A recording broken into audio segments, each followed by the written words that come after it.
আসসালামু আলাইকুম ভিউয়ার্স, নতুন আরেকটি ভিডিওতে আপনাদের সবাইকে স্বাগতম। আমাদের আজকের ভিডিওটি হলো ছেড়ে কবুতর পালনের সুবিধা।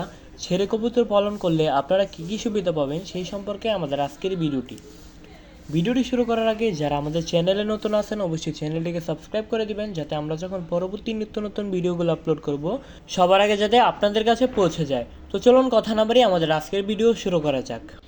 অনেকে অনেক রকমের কবুতর পালন করে থাকেন, অনেক জাতের কবুতর পালন করে থাকেন। কেউ হয়তো বা খাঁচায় কবুতর পালন করেন, কেউ হয়তো বা ছেড়ে কবুতর পালন করেন। তো ছেড়ে কবুতর যারা পালন করেন সেক্ষেত্রে আপনাদের কি কি সুবিধা আছে, ছেড়ে কবুতর কোনগুলা আপনি কবুতর ছাড়তে পারবেন বা ছেড়ে পালন করতে পারবেন, ওই সব কবুতর কি কি আপনাদের আগে তা জানতে হবে। আপনি যেসব কবুতর ছেড়ে পালন করতে পারবেন ওই সব কবুতরগুলোর মধ্যে আছে দেশি গোল্লা কবুতর, গিরিবাজ কবুতর, রেসার কবুতর। এইসব কবুতর কিন্তু আপনি ছেড়ে পালন করতে পারেন। আরও অনেক জাতের কবুতর আছে যে জাতের কবুতরগুলো নাকি আপনি ছেড়ে পালন করতে পারবেন। তবে ফেন্সি কবুতরের ভিতরে কিছু কিছু ফেন্সি কবুতর আছে যে কবুতরগুলো আপনি কখনোই ছেড়ে পালন করতে পারবেন না, কারণ তাদের উড়ার ক্ষমতা নাই বা তারা বেশি উড়তে পারে না, যার কারণে কিন্তু আপনি ছেড়ে কবুতর ওই কবুতরগুলো পালন করতে পারবেন না। আপনাদের এমন এমন কবুতর ছেড়ে পালন করতে হবে যেই কবুতরগুলো নাকি ছাড়লে বা ছেড়ে পালন করলে ওই কবুতরগুলো সুস্থ থাকে এবং তারা ভালোভাবে ডিম বাচ্চা করে এবং কবুতরগুলো সুস্থ থাকে। তাহলেই আপনি কিন্তু কবুতর পালন করে কিন্তু সফল হবেন। তাই আপনারা অবশ্যই চেষ্টা করবেন এমন এমন কবুতর পালন করবেন যেই কবুতরগুলো নাকি ছেড়ে পালন করলে খুবই ভালো বেনিফিট পাওয়া যায় এবং তাদের থেকে আপনি ভালো ভালো ডিম বাচ্চা পাবেন। যেমন মনে করেন আপনি দেশি কবুতর ছেড়ে পালন করেন, দেশি কবুতর ছেড়ে পালন করলে কিন্তু অনেক ধরনের সুবিধা আছে। যেমন মনে করেন দেশি কবুতর কিন্তু ছেড়ে পালন করে তারা বিভিন্ন জায়গা থেকে কুড়িয়ে খাবার সংগ্রহ করে আনে, যেই খাবারগুলো তাদের বাচ্চার জন্য খুবই পুষ্টিকর। কিন্তু দেশি কবুতর যখন আপনি খাঁচায় পালন করবেন ওই খাবারগুলো কিন্তু তারা কুড়িয়ে আনতে পারবে না বা ওই খাবারগুলো তারা সংগ্রহ করতে পারবে না। তাই দেশি কবুতরের মধ্যে কিন্তু এই একটা বেনিফিট পাচ্ছেন। আর দেশি কবুতর কিন্তু সবসময় আকাশে উড়াউড়ি করে বা এখান থেকে ওইখানে যাওয়াযাই করে, যার কারণে কিন্তু আপনি যখন কবুতরগুলা খাঁচায় পালন করবেন তারা দেখবেন যে আস্তে আস্তে অসুস্থ হয়ে যাবে, কারণ দেশি কবুতর কিন্তু ছেড়ে পালন করা হয়। তাই যদি তাদেরকে খাঁচায় পালন করেন তারা অসুস্থ হয়ে যাবে, তারা দেখবেন ডিম ভেঙে ফেলবে, তারা ডিম জমাবে না।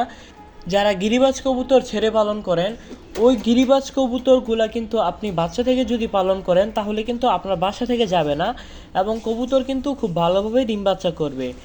আপনি একজোড়া নতুন রানিং গিরিবাজ কবুতর কিনে আনলেন ছেড়ে পালন করার জন্য, কিন্তু ওই কবুতরটা কিন্তু আপনি সহজে পুষ মানাতে পারবেন না, কারণ ওই কবুতরটা কিন্তু অন্য জায়গায় ছেড়ে পালন করা হয়েছে, যার কারণে কিন্তু আপনার বাসায় সেই কবুতরটা থাকবে না, চলে যাবে। তবে আপনি একটা সমাধান করতে পারেন, আপনার যে গিরিবাজ কবুতরটা ওই কবুতরটা আপনি খাঁচার মধ্যে রাখবেন, খাঁচার মধ্যে রাখার পর আপনি তাদের থেকে বাচ্চা নেবেন, তাদের বাচ্চা বড় করার পর কিন্তু আপনি ছেড়ে পালন করতে পারবেন। আপনি যখন খাঁচায় কবুতর পালন করবেন তখন আপনার কিন্তু বেশি বেশি খাবার দিতে হবে, কারণ তারা খাঁচার থেকে বাইরে বের হতে পারবে না, যার কারণে কিন্তু তারা পুষ্টিকর খাবার পাবে না বা তারা সময় মতো খাবার খাইতে পারবে না, যার কারণে কিন্তু অনেক সময় কবুতরগুলো অসুস্থ হয়ে যায়। কিন্তু আপনি যখন ছেড়ে কবুতর পালন করবেন তাদের যখন ইচ্ছা করবে যে খাবার খাবে তারা, তখন কিন্তু তারা বিভিন্ন জায়গায় গিয়ে খাবার খেয়ে আসবে বা খাবার সংগ্রহ করে আনবে।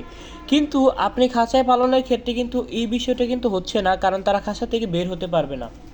ছেড়ে কবুতর পালন করলে আরও একটা সুবিধা আছে, সেই সুবিধাটা হলো মনে করেন আপনি দেশি কবুতর খাঁচায় পালন করেন সেক্ষেত্রে আপনার খাবার কিন্তু বেশি লাগবে, কিন্তু আপনি যখন ছেড়ে কবুতরটা পালন করবেন তখন দেখবেন আপনার খাবার খরচটা কম হচ্ছে বা খাবার কম লাগতেছে, কারণ তারা বিভিন্ন জায়গা থেকে খাবার কুড়িয়ে খায় যেহেতু, সেই কারণে কিন্তু কবুতরগুলার একটু খিদা কম লাগে বা কবুতরগুলা কিন্তু আপনার যে খাবার ওই খাবারগুলো একটু কম খায়। আপনি যখন ছেড়ে কবুতর পালন করবেন, কবুতর যখন বাচ্চা ফোটাবে তখন দেখবেন কবুতরের বাচ্চা কিন্তু খুব সুন্দর হবে এবং দুইটা বাচ্চা কিন্তু একই সমান হবে। কিন্তু খাঁচায় পালনের ক্ষেত্রেও কিন্তু বাচ্চা ভালো হয়, তবে বাচ্চা দুর্বল হয়ে যায়, কারণ হচ্ছে পুষ্টিকর খাবার পায় না। আর দ্বিতীয়ত খাঁচায় যারা কবুতর পালন করেন তারা যদি নিয়মিত খাবার না দেন, মনে করেন কবুতরের খাঁচার মধ্যে কবুতরের বাচ্চা ফুটছে, তখন আপনি কবুতরকে ভালো করে খাবার দেন না, সেই কারণে কিন্তু কবুতরের বাচ্চাটা শুকিয়ে যাবে, বড় হবে না। কিন্তু ছেড়ে পালনের ক্ষেত্রে কিন্তু তারা বিভিন্ন জায়গায় গিয়ে কিন্তু খাবার কুড়িয়ে নিয়ে আসে, যার কারণে কিন্তু কবুতরের বাচ্চাটা খুবই হেলদি থাকে এবং ভালো থাকে। তো ভিউয়ার্স, আমাদের আজকে এই ভিডিওটি পর্যন্তই। যদি ভিডিওটি ভালো লাগে অবশ্যই একটি লাইক দেবেন, চ্যানেলে নতুন হলে চ্যানেলটিকে সাবস্ক্রাইব করে দিবেন, কমেন্টের মাধ্যমে অবশ্যই আপনাদের মতামত জানাবেন। আপনাদের কমেন্ট অনুযায়ী আমাদের ভিডিও নিয়ে আসে, তাই অবশ্যই কমেন্ট করে যাবেন। দেখা হচ্ছে আমাদের পরবর্তী ভিডিওতে। আজকের জন্য বিদায় নিচ্ছি। আল্লাহ হাফেজ।